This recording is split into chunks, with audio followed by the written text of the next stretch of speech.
something that's going to contribute to the improving of the relations. But aside from that, and this is my kind of a little aside in my last point, and just 1 minute on that, is that I'm no expert on this issue, but what we know is that India and Pakistan, essentially we have a very young population. In fact, the average age of the Pakistani youth is much lesser than the Indian youth. And what we know is the economies of the future are going to be dependent on these.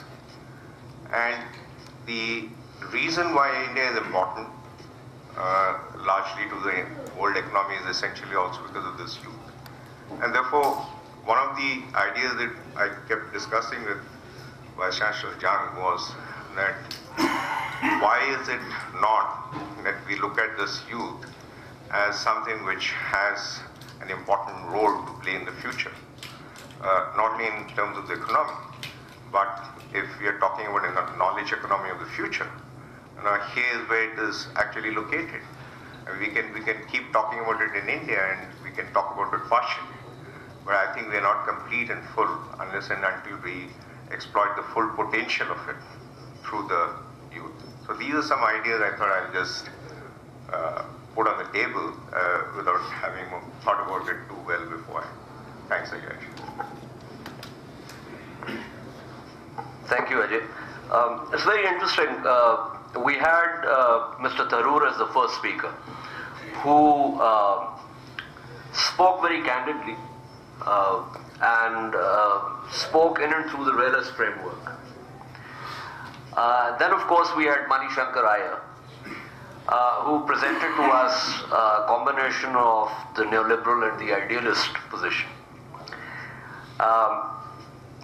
Professor Jung has actually brought another perspective, which I personally found to be very refreshing, which was to come to Pakistan, and usually at such fora, we try to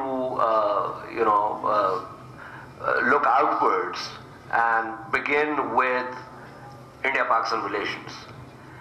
But he chose to speak about India, which I think is a remarkable thing, because one of the things that I have always maintained, and and I say this with a deep sense of irony also, that while we have been at loggerheads for all the time that we have existed, there are really no experts in the sense of a Pakistani who understands India or an Indian who actually understands Pakistan.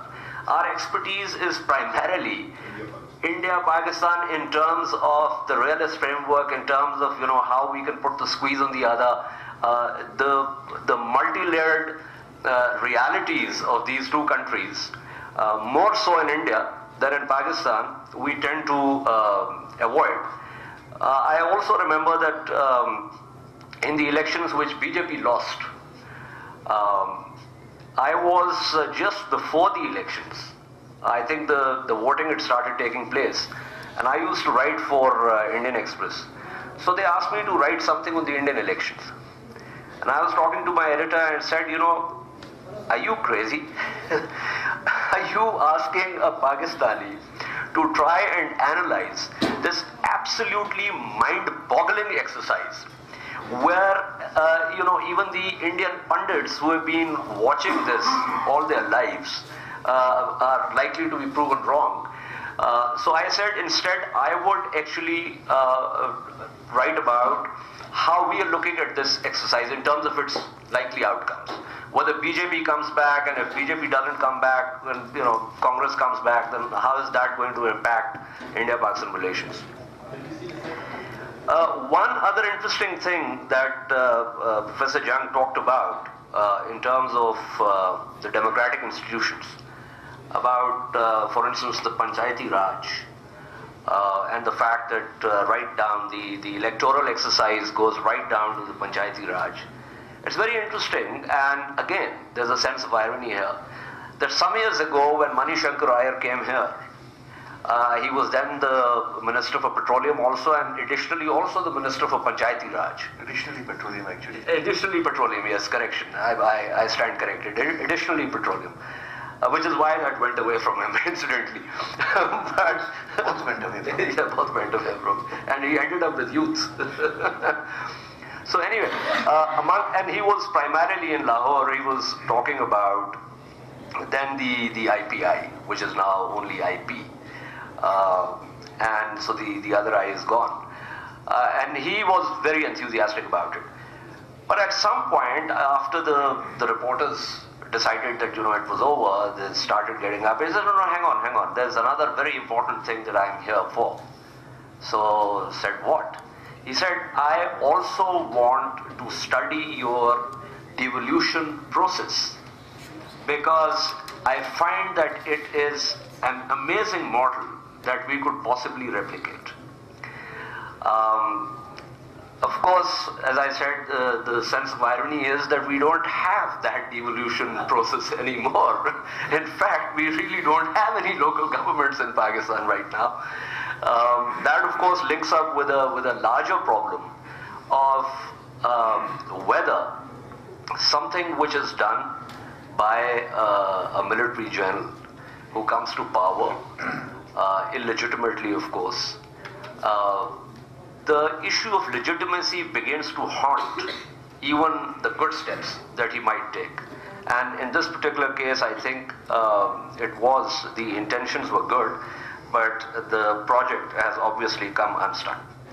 Finally, Professor Jung, this was really great. I've learned so much from what you said. A couple of questions that we can probably discuss. One of the things, regardless of what kind of measures we can come up with in terms of cooperation, and there are, of course, many. You have just listed education. There can be cooperation in agriculture, there can be cooperation in health, and there's so many other sectors. But when you say that just minutes before you flew off, Ajay got a call from the Home Ministry saying that the 2 scholars that you were inviting had been cleared. Four. The number does not matter. I mean, the point that I'm trying to make is that is where the devil resides. No matter what you want to do, ultimately it's the 2 states that are going to decide what measures can actually go through. And I've often given the example of 2004 when the normalization process began. Suddenly there was a lot of activity, but that activity was actually head-lugged by the states. And the moment the states pulled back, the activity began to fizzle out. Now, the question that we need to address, if we have to begin to talk about such cooperation, is why have the peace movements in India and Pakistan been unable to rise vertically in their respective states and challenge the status narrative, even as they have had increasing, with different frequencies, lateral contacts between each other? Then, of course, there is another academic sort of question about India's rise in the middle class. I have often wondered that in terms of our debates overall about North and South, if we roughly estimate the North's total population to be something about 450 million, and the patterns of consumption, and those patterns of consumption putting a certain kind of pressure on the resources of this planet, imagine the kind of pressure that would come when you will have something like 3 billion people, if not more, beginning to emulate the same patterns of consumption, and the kind of pressures that it will put on the planet. And ironically again, those pressures, instead of leading towards cooperation, are likely to get different states into different types of conflicts. And we are already witnessing one such resource, and that is water. And there is, of course, there are people here who understand the issue much better than I do. But I think there is great concern now in Pakistan, and another irony, because the irony is galore, that we had these devastating floods in 2010 and then 2011. But the fact of the matter is that we are actually a water-stressed country. So there is deep irony there also. And then, in terms of the multilateralism that you've spoken about in relation to India's foreign policy, that indeed is a fact, but there is, in a subterranean way, something else, and that is that the Indian state has used the classical status model, which is political stability, economic prowess, and military muscle. This is not the Canadian model, this is not the German model, this is not the Japanese model, this is not the South Korean model. And therefore, in terms of reaching out in the region, the Indian state has adopted those classical strategies that began with the narrative by Thucydides of the Peloponnesian Wars and the famous Valiant Dialogue. So there are all these questions, and we have a distinguished audience here, and I think I will open it now for further discussion, starting with the respected Tanveer Ahmed Khan sir. Thank you, Jan. In fact, I want to mention personal experience of mine. And to take a cue from one of the observations that you have made. And I want to mention it to be reassured to the contrary. Let me be very frank. And I do it without forfeiting my right to come back into the discussion at a later stage. Till April last year, like Ijaz Haider is doing now, I looked after a thing called the Institute of Strategic Studies in Islamabad. And I was very keen to start a regular sort of process of interaction with some Indian think tank or a counterpart. Now, the Indian friends said, well, it's post-Mumbai, the atmosphere is vitiated, and so on and so forth. Please don't invite us. Begin with ITSA, which is close to the South Bloc. And I took the initiative. I made a proposal to them. And for 2.5 years or 2 years, we continued to exchange extremely polite emails or letters without ITSA ever committing itself to a date, either here or there. Now, it puzzled me because I couldn't really figure it out. Because there was never a negative response, but it just wouldn't materialize. Now, then someone from the strategic community sort of, who seemed to be aware of it. I met him in UAE, and he told me that they're not likely to come. Because they want to come, they've planned it a number of times, but they can't get the NOC, that was a phrase he used, something which we endlessly, our lives are haunted by the NOCs, from the South Bloc, or from the Ministry of External Affairs. Now this ties up with what Ijaz just said, that it seems looking back, these peace processes, what he called the peace process, or processes of better understanding that you outlined, and for which you made excellent proposals, which I would strongly support, and those Jami Willia, people here, their fellows, research, and so on. It seems that they remain absolutely hostages to the will of the governments or to the intelligence services and so on and so forth. And this is what I want to, my own view is that during the last several years, in Pakistan we have grown a lot more independent of government control than institutions in India seem to be. I mean, somehow or the other we've been cast into the role of non-conformists, and we are very happy to play it. I mean, I couldn't think, when I initiated that move, I did not seek anyone's permission. And I did not think there was an authority in Pakistan that could stop me. But I just want to know, was it specific to the post-Mumbai sort of trauma? Or is it still as deeply rooted as Ijaz Haidar's comments seem to imply? So may I respond, sir? Please. Yeah, please. Ambassador Shafqat Khan, sir.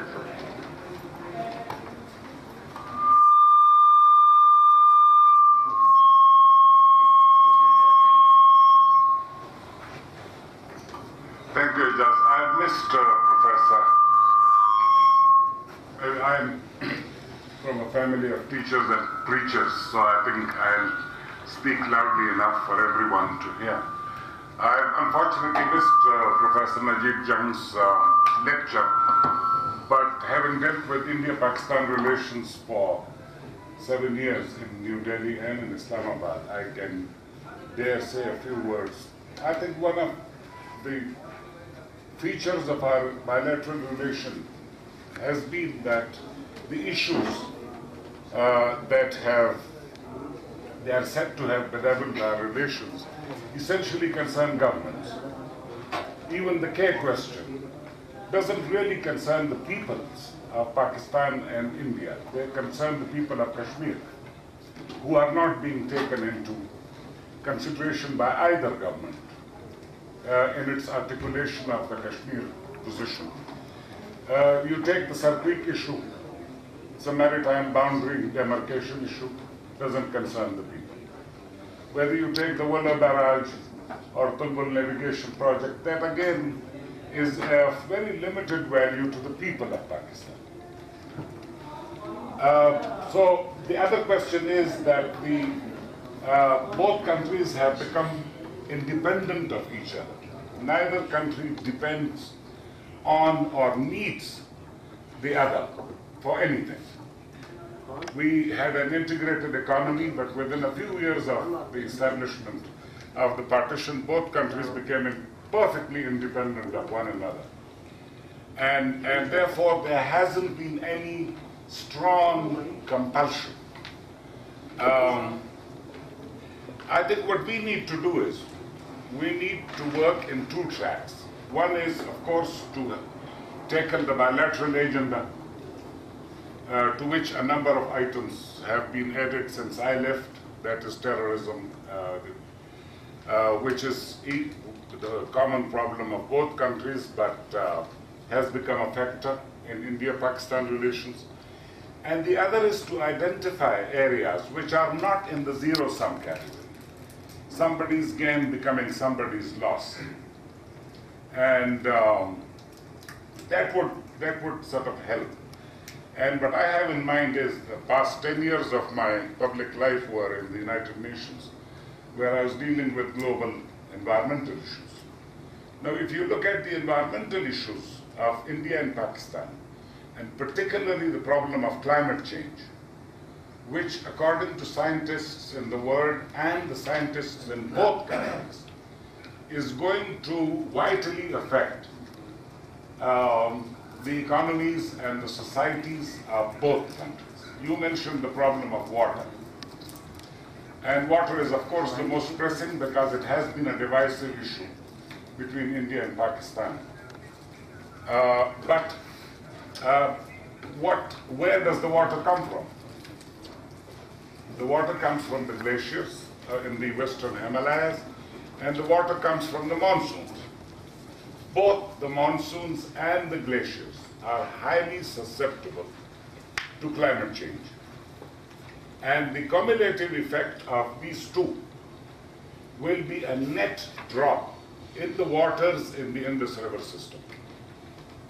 So you will have maybe less water coming down the rivers that were allotted to Pakistan, and you will have the 2009-2010 type of complaints that India is stealing our water.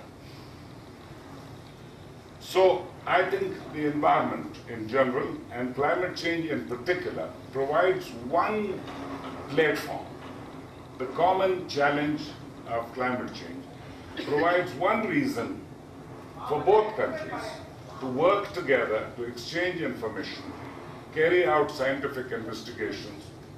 India has unfortunately declared the entire glacial zone a security zone, which means no non-Indian scientific expedition can go there. Now we have satellite imagery, but satellite imagery does not take care of all the glaciers that we have. So I have been, in our small way, we had a Indo-Pakistan civil society Track-II meeting between experts, and we came up with a number of recommendations on cooperation, both bilaterally and under the umbrella of SAARC. So let's look for the win-win ways to, while there is no substitute for Track-I, there's no substitute for